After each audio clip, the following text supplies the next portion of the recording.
Welcome to NYCBasketball.com, where we are courtside worldwide at St. John's University for the PSAL Boys AA semifinals, where Boys and Girls is taking on Wings Academy, two teams that have faced each other before. Joining me is Mark Lelinwala of the Daily News. Mark, what are your thoughts about today's matchup?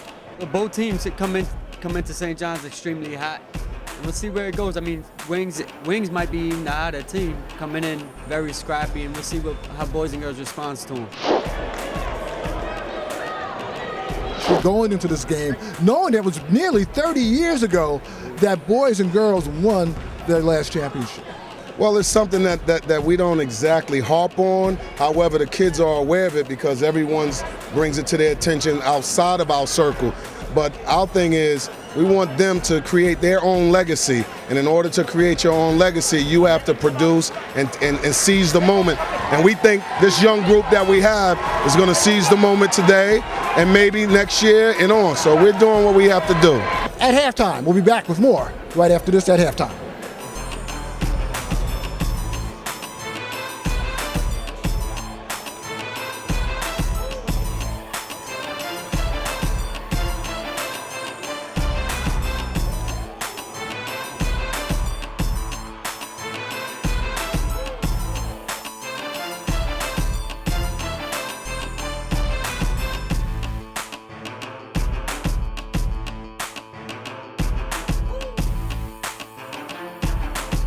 Yeah, your name? Darryl Farias. My son is Christian Farias, number 32 for Wings. What are your thoughts about this game so far? The team is really down now. I'll tell you like this, if anybody knows Wings Academy basketball, this is not their game right here. You know, they're a little off. They probably came out a little nervous, but I expect a better second half, definitely. What's Son have to do in order to turn it up? Well, you know what? Just stay strong, rebound, calm down a little bit, knock down those threes like he normally does, and be a beast on the boards. Thank you. All right? You take care. It's at halftime, where Boys and Girls is up ahead 41-18 over Wings Academy. We're here at St. John's University, and joining me is Mark Lelinwala of the Daily News. Mark, so far your thoughts about the first half? They completely dominated the first half. They came out on fire. Michael Taylor has been all over the place. Yeah, I mean, 41-18, I don't think anybody expected that. Mike Taylor's shooting, you know, he's probably the hottest shooter in the playoffs right now. He hit a 4-point play. I think that pretty much says it all when you hit that. But they're extremely hot, and Wings is going to have to dig themselves out of a big hole if they could even smell the Garden from now. Boys and Girls is really looking to win a championship after several years of going to the Garden and coming up short. I mean, especially Ruth Lovelace.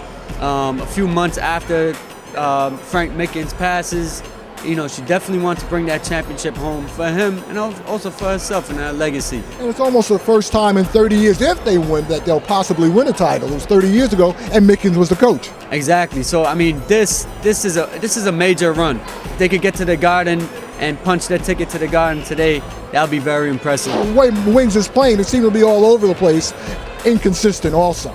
Yeah, I think a lot of it is just boys jumping on them really early and them never being able to find their groove. They're going to have to, you know, gut it out and fight and claw their way back into this game. All right, can I talk to you at the end of the game for a little bit? Yeah, okay. We'll be back with more at the end of the game.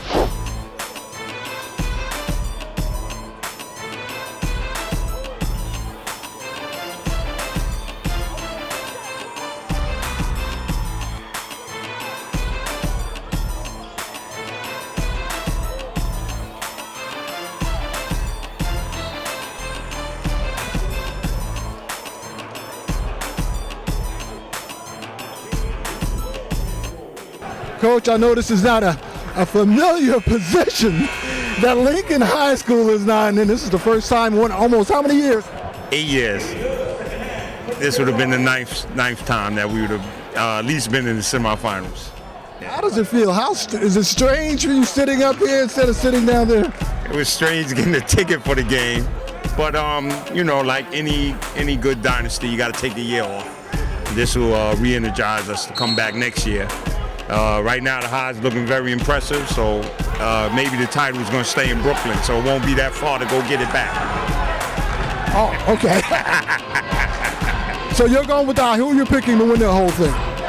If the High keep playing like this, I can't see anybody beating the High. They're playing very well. You know, Mike's jump shot is hitting there.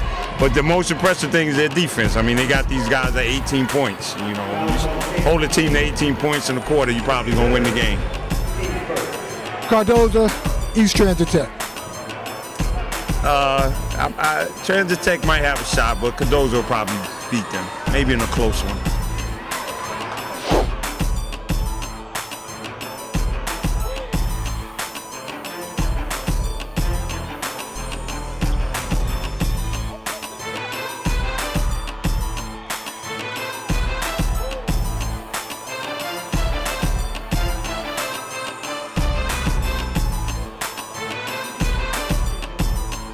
Michael, congratulations. You're our player of the week. You had 30 points.